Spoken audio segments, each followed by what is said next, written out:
कधीच नाही चुकणार तुमचे फेवरेट टीव्ही शोज झी5 सोबत, तेही एकदम फ्री।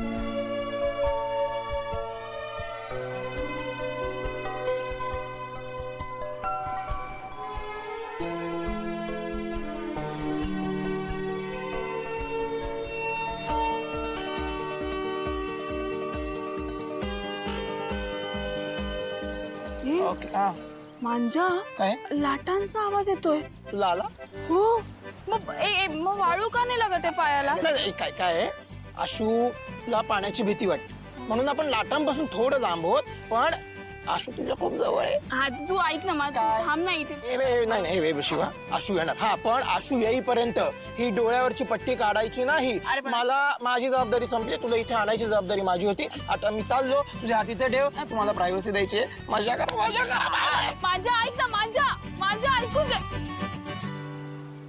काही ऐकायचं नाही, चल। आशू सोड, अरे तू का आलायस इथे? मारू द्यायचं होतंस मला। हे काय? तू ही चिठ्ठी वाचलीस? आशू ही तुझ्यासाठी नव्हती, ही शिवासाठी होती। ही तू दिलीस ना मला, पण शिवासाठी होती आणि तू मुद्दाच नाहीये। काय लिहिलंय याच्यात? आशू मी आज जोडते, मला नको विचारूस हे सगळं, मला तुला काहीच सांगता येणार नाही। असं कसं? हे बघ, आजवर मी तुला काहीच सांगितलं नाही, पण यापुढे मला माझ्या बहिणीचं सुख सगळ्यात जास्त महत्वाचं आहे। हे नवीनच आहे। असं काय झालंय तुला की तू तिकडे चालली होतीस? मी नाही सांगू शकत आशू तुला, तू भोळा आहेस रे, तुला खूप त्रास होईल। एक मिनिट प्लीज, माझ्यावर नको घेऊस। काय झालंय मला सांग। आशू तू प्लीज मला फोर्स नको करूस। दिव्या मला सांग।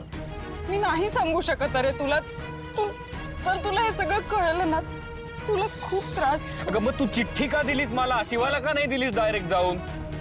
माझ्याकडे आलीस ना चिठ्ठी द्यायला, आता सांग। मला जाणून घ्यायचंय सगळं, मला सांग।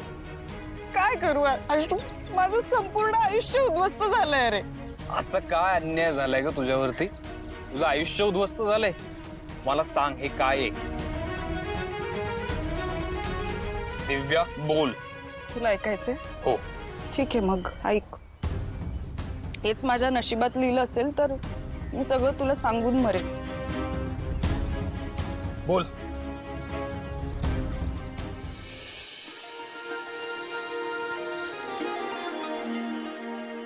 टेबल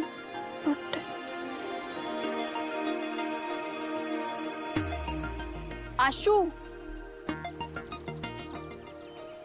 यार, अजून आला नाहीये का आशू?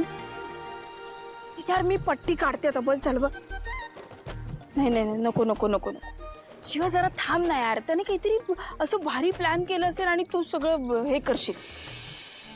आमचे पप्पा गेले तेव्हा पप्पांनी सगळी गॅरेजची जबाबदारी शिवाला दिली, हे खरं आहे, पण त्यांनी मला शिवाची काळजी घ्यायला सांगितली। म्हणाले की ती तुझी छोटी बहीण आहे, तिला जप। हा? तिचा आधीपासून खूप हट्टी स्वभाव होता रे, पण मी सगळं सांभाळून घेतलं, तिचा सगळा हट्ट सांभाळून घेतला, पण ती असा विचित्र हट्ट करेल असं मला कधी वाटलं नव्हतं।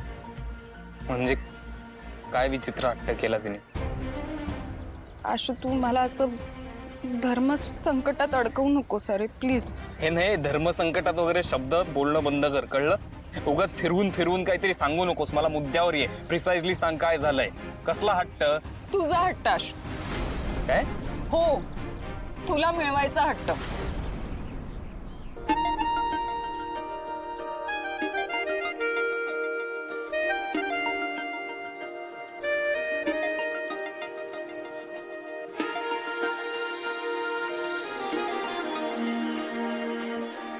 यार आशू, तू किती काळजी घेतोस रे माझी, मला किती जपतोस, मला काय हवं नको ते सतत बघत असतो।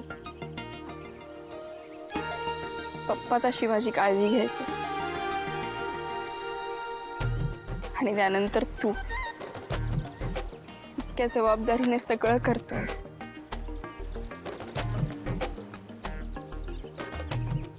पूर्णपणे आयुष्य बदलून गेलं माझं। मला आजही आठवतोय तो दिवस, ज्या दिवशी शिवाने मला तुझ्याबद्दल सांगितलं, तिचं तुझ्यावर प्रेम असल्याचं ते सांगितलं. माहितीये मला, आधीपासूनच तिचं माझ्यावर प्रेम होतं हेही मला माहितीये. हो, पण तुला एवढंच माहितीये, तुला यापुढचं काहीच माहिती नाही. यापुढे काय आहे अजून? तुला मिळवण्यासाठी तिने काय काय केलंय हे तुला काहीच माहिती काय नाही. केलंय मी तेच विचारतोय, सांग मला काय केलंय. कसा विश्वास ठेवू ना मी यावर सगळ्यावर? हो, नको ठेवूस. म्हणूनच मला माहिती होतं मी सांगितलेलं काही तू नाही ऐकणार, तुला विश्वासच बसणार नाही, म्हणून मला जाऊ दे रे. मी नाही तुला. दिव्या थांब, आता तू विषय काढलायस, मला सगळं कळलं पाहिजे. मला सांग. आशू, शिवाला तुझं प्रेम मिळालंय आणि मी तिच्यासाठी खूप खुश आहे. मी प्रेम केलंय तुझ्यावर अगदी मनापासून. पण मग एक दिवस शिवा म्हणाली की तिला तुझ्याशी लग्न करायचंय आणि जर तिचं लग्न तुझ्याशी झालं नाही तर ती आयुष्यात लग्नच करणार नाही. मी तिला खूप समजवण्याचा प्रयत्न केला की आशूचं आणि माझं एकमेकांवर खूप प्रेम आहे, तर म्हणाली की तू बाजूला झाली तर त्याला कसं माझ्या प्रेमात पडायचं हे मी माझं बघून घेईन. खरं तर आशू, चंदनची आणि माझी भेट शिवानीच घडवून आणली. म्हणजे मी जर बाजूला झाले तर तिचा मार्ग मोकळा. गप गप काहीतरी फालतू बडबड बास झालं. दिव्या, तू स्वतःहून पळून गेलीस लग्नात. नाही आशू, मला पळवून लावण्यात आलं होतं. मला तिने इमोशनल ब्लॅकमेल केलं होतं, जीव देण्याची धमकी दिली. मी काय करणार होते, मला ऐकावं लागलं तिचं. पण आता काय, आता सगळं उद्ध्वस्त झालंय. तू चंदन फ्रॉड निघाला, त्याच्याकडे काहीच नाही. मी तरी राहिले असते त्याच्यासोबत, पण त्यांनी आणि शिवाने मिळून मला फसवलंय. अरे, हे सगळं नाटक रचलंय त्यांनी मिळून. मग तूच सांग, मी कसं माफ करू त्याला? माझं खरं तर फक्त तुझ्यावर प्रेम होतं आशू, आणि तुझं माझ्यावर. आपल्याला शिवाने वेगळं केलं. तुला आठवतं लग्नात काही गुंड आले होते आणि शिवाने त्यांना पळून लावलं होतं? ऑफकोर्स आठवते. ही सगळी प्लॅनिंग तिची होती. ऐक ना, मी गेलो होतो पोलीस स्टेशन मध्ये. शिवानी तिथे येऊन सांगितलं की घरी सुद्धा तिने सांगितलं की आशू आणि दिव्याचं.